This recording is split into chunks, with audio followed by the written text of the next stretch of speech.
নমস্কার বন্ধুরা, ভিডিও শুরুতেই আজকে ধন্যবাদ জানাবো ওয়েস্ট বেঙ্গল গভর্নমেন্টকে, বা বলতে পারেন ওয়েস্ট বেঙ্গল গভর্নমেন্টের পরিবহন দপ্তরকে।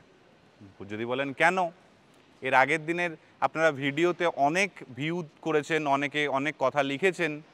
তো গভর্নমেন্টের তরফ থেকে সেই কথা শোনা হয়েছে। আমরা যে ভিডিও করেছিলাম এর আগে রেজিস্ট্রেশন সংক্রান্ত বা সমস্ত ডিলারদের ট্রেড সার্টিফিকেট পাওয়ার যে সমস্যাগুলো সেই সংক্রান্ত, তো এই সমস্ত সমস্যার কথা ওনারা আমাদের এই ভিডিও থ্রুতেই হোক বা কারেন্ট ওয়েস্ট বেঙ্গলের যে সিচুয়েশান অন রেজিস্ট্রেশন অফ ই রিক্সা বা টোটোর যে রেজিস্ট্রেশন প্রসেস, সেই কথাগুলো মাথায় রেখে ওনারা বহু চেঞ্জেস এনেছেন, আপনাদের কাছে তুলে ধরি। এর আগের ভিডিওতে আমরা বলেছিলাম যে ডিলার, যারা ই রিক্সার ডিলার বাজারেতে আছেন, তাদের টিসি পেতে প্রবলেম হয়, অধস্তন কর্মচারীদের ভুলভাল কিছু কর্মকাণ্ডের জেরে তারা টাইম টু টাইম টিসি পান না, বা যদিও বা টিসি পাওয়ার ক্ষেত্রে তারা এগিয়ে যান, তো এত এত ডকুমেন্টসের লিস্ট ধরিয়ে দেওয়া হয় তাদেরকে যে এই ডকুমেন্টসগুলো আনো, তবেই তোমরা আরটিও বা এআরটিওর অধীনস্থ ডিলাররা মানে ট্রেড সার্টিফিকেট পাবে। মানে ট্রেড সার্টিফিকেট মানে কি না, সেই সমস্ত ডিলাররা অথরাইজড ডিলার হতে পারবে ওই সমস্ত ডকুমেন্টসের বদলে। তো গভর্নমেন্ট মাত্র 4টে ডকুমেন্টসের পরিবর্তে এখন ট্রেড সার্টিফিকেট দেওয়া শুরু করেছেন, যেটা কিনা আগে 36টা ডকুমেন্টস ছিল। মাত্র 4টে বন্ধুরা, একটা আন্ডারটেকিং ওনারা নিচ্ছেন যে এই ডকুমেন্টস, রেস্ট ডকুমেন্টসগুলো আমরা আগামী 6 মাসের মধ্যে নেব। আপাতত এই 4টে ডকুমেন্টস দিন, আর আপনারা আপনাদের ট্রেড সার্টিফিকেটটা, যেটা অরিজিনাল ফিজ আছে বাহনের, সেই বাহনের ফিজের পরিবর্তে ট্রেড সার্টিফিকেট পান।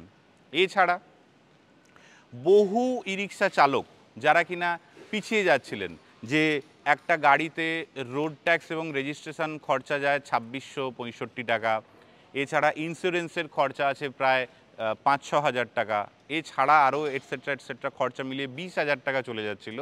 আপনারা শুনলে অবাক হবেন, আমাদের ওই সমস্ত ভিডিও পোস্ট হওয়ার পরে, বহু ভিউয়ার্স দেখার পরে গভর্নমেন্ট, মানে যারা পরিবহন দপ্তরের ওপর মহলের যে অধীনস্থ যারা মানে স্যারেরা আছেন বা মন্ত্রীমশাই আছেন, ওনারা ডিসিশান চেঞ্জ করেছেন বন্ধুরা।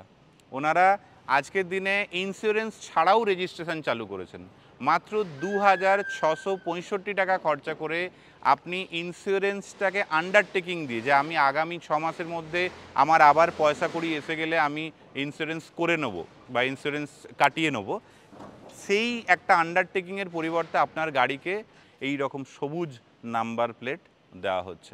তো এর পরেও যদি আমাদের কোনো ডিলার বন্ধুরা এগিয়ে না যান ট্রেড সার্টিফিকেট নিতে, বা কোনো ই রিক্সা চালক এখনও অবধি না যাচ্ছেন গাড়ির রেজিস্ট্রেশনটা করিয়ে নিতে, তারা কিন্তু অনেক বড় ভুল পদক্ষেপ নিচ্ছেন। যারা এখনও অবধি ভাবছেন যে 30শে নভেম্বর তো লাস্ট ডে আছে, তো তারপরে একটু মিটিং মিছিল করে দেবো, রাস্তার মধ্যে গাড়ি নিয়ে দাঁড়িয়ে যাব, গভর্নমেন্ট আমাদের কথা ভেবে রেজিস্ট্রেশন প্রসেসটাকে বন্ধ করে দেবে, বা যে সমস্ত ডিলার বন্ধুরা ভাবছেন যে এরকম একটা সিচুয়েশান ক্রিয়েট করব যে রাস্তা ব্লক করে দিলাম বা গাড়ি দাঁড় করিয়ে দিলাম, তাতে আমাদের দোকানটা আবার খুলে যাবে, তারা কিন্তু এখন অবধি ভুল ভাবছেন। কেন কি গভর্নমেন্ট এই মুহূর্তে যতটা লিবার্টি দেখাচ্ছে, বিগত 15 বছরের ইতিহাসে, আমরা তো বহু বছর থেকে এই বিজনেসে আছি, 2013 থেকে আমরা ই রিক্সা ম্যানুফ্যাকচারিং করছি এই প্লডিট ব্র্যান্ডে। বিগত এই 12-15 বছরে যদি ইতিহাসটা একটু চর্চা করেন, তাহলে দেখবেন গভর্নমেন্ট কোনো দিন এতটা লিবার্টি দেখায়নি যে মাত্র 4টে ডকুমেন্টসের পরিবর্তে একটা ই রিক্সার দোকানদার বা শোরুমওয়ালাকে ট্রেড সার্টিফিকেট দিয়ে দেবে, বা একটা কাস্টমারকে যে কিনা আজ থেকে 3 বছর আগেও ই রিক্সা নিয়ে ফেলেছেন, তার জন্যেও মাত্র 2665 টাকার বদলে একটা গ্রিন নাম্বার প্লেট দিয়ে দেবে। এটা কিন্তু আপনাদের জন্যে অনেক বড় একটা পাওয়া। আপনারা যদি আজও গ্র্যাব না করেন, তাহলে এটা হবে আপনাদের দ্বারা করা সবথেকে বড় ভুল। বিকজ কেন? বিকজ এই একটা ই রিক্সা, এটা কিন্তু একটা অ্যাসেট, এটা কিন্তু আপনার অ্যাসেট। কিন্তু আপনি যদি আজকের দিনে দাঁড়িয়েও এই ই রিক্সার রেজিস্ট্রেশন না করেন, তার মানে আপনি একটা বেনামি সম্পত্তি নিয়ে ঘোরাঘুরি করবেন। যখন কিনা গভর্নমেন্ট এতখানি এগিয়ে এসছে আপনার সম্পত্তিটাকে আপনার নামে করে দেওয়ার, তাতেও যদি আপনি এই মাত্র 3টি হাজার টাকা খরচা না করেন, আপনি আপনার সম্পত্তিটাকে যদি রাস্তার সম্পত্তি বা বেনামি সম্পত্তি হিসেবে রেখে দিতে চান, সেটা আপনার ডিসিশন। কিন্তু গভর্নমেন্ট এগিয়ে এসেছিল, ওয়েস্ট বেঙ্গল গভর্নমেন্ট এই মুহূর্তে পরিবহন দপ্তরের তরফ থেকে যে সমস্ত ফেসিলিটি দিচ্ছে, সেখানে তারা কিন্তু হাত খুলে দিচ্ছে যে আপনি আপনার প্রোডাক্টটাকে, মানে আপনার যে সম্পত্তিটাকে, সেটাকে আপনার নামে করে নিন। তো আমার তরফ থেকে, আমার চ্যানেলের তরফ থেকে রিকোয়েস্ট থাকবে আপনাদের কাছে যে আপনারা যারা ই রিক্সা শোরুম করে বসে আছেন, তারা দয়া করে এবারে নিজেদেরকে অথরাইজ শোরুম করার দিকে এগিয়ে যান। মানে যে অথরাইজ শোরুম না করে এমনি যে জিএসটি নাম্বার নিয়ে একটা শোরুম খুলে বসেছিলেন, সেই ভুলটা আর করবেন না, যেখানে কিনা গভর্নমেন্ট আপনাকে অথরাইজড করার জন্য রাজি আছে।